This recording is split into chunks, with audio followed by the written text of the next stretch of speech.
Prabhatsinh x army Vishalnagar Madhapar સાહેબ, હું અહીંયા સવારે વોટ દેવા આવ્યો તો મારો વોટ પહેલા જ થઈ ગયેલો. તો મેં પ્રેઝિડિંગ ઓફિસરને પૂછ્યું કે સાહેબ મારો આ મત કેને આપ્યો? તો કે અમારાથી ભૂલથી થઈ ગયો છે. તો મેં કીધું મને તમે એમનું આઈડી પ્રૂફ કે તમે કયા આધારથી એને વોટિંગ કરાવ્યું એ મને જવાબ આપો. તો એ લોકોએ મને કીધું કે આના આધાર કાર્ડ નંબર. તો મેં એમને આ આધાર કાર્ડ મારું બતાવ્યું, એમાં ગલત નંબર છે, આમાંય ગલત નંબર, મારા નંબર છે એ નંબર નથી, ગલત નંબર નાખ્યા. પછી મેં કીધું બીજું શું પ્રૂફ લ્યો છો? તો કે અમે સિગ્નેચરનું પ્રૂફ લઈશ. તો મેં સિગ્નેચર બતાવો મને એમને, બરાબર. તો એમાં અંગૂઠો મારેલો છે. તો મને આવો કડવો અનુભવ થયો કે મારું વોટિંગ હું પહોંચ્યા પહેલાં જો આવી રીતે થઈ ગયું તો બીજા તો કેટલાય કર્યા છે. તો મેં કીધું હવે મારે વોટિંગ કરવા માટે શું કરવું પડે? તો કે તમે વોટિંગ કરી શકો. મેં કીધું વોટિંગ તો હું કરી શકું, પણ આની પહેલાં આવા બીજા બોગસ વોટ જે આ ગયો એ કેને ગયો? કેના આધારે તમે કરાવી વોટિંગ? અને એ માણસ કોણ હતો?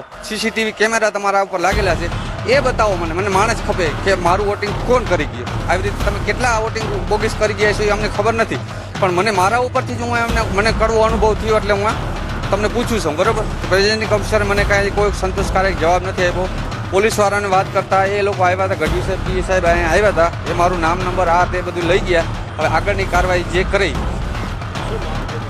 મારું એ માંગ એ છે કે જે એમાં એને કયા આધારે એમને વોટિંગ કરાવ્યું નથી, એમનું આધાર કાર્ડના નંબર મળતા કે નથી, એમાં મારો ફોટો દેખાય છે એ નથી મળતા, તો એ વોટ કોણ કરી? Bogus voting 100%. આગળ કાર્યવાહી કરી આપણે જે કે મારું વોટિંગ કોણ કરી. અમારી તમામ માહિતીથી અપડેટેડ રહેવા માટે જોડાયેલા રહો ત્રિશુલ ન્યૂઝ સાથે.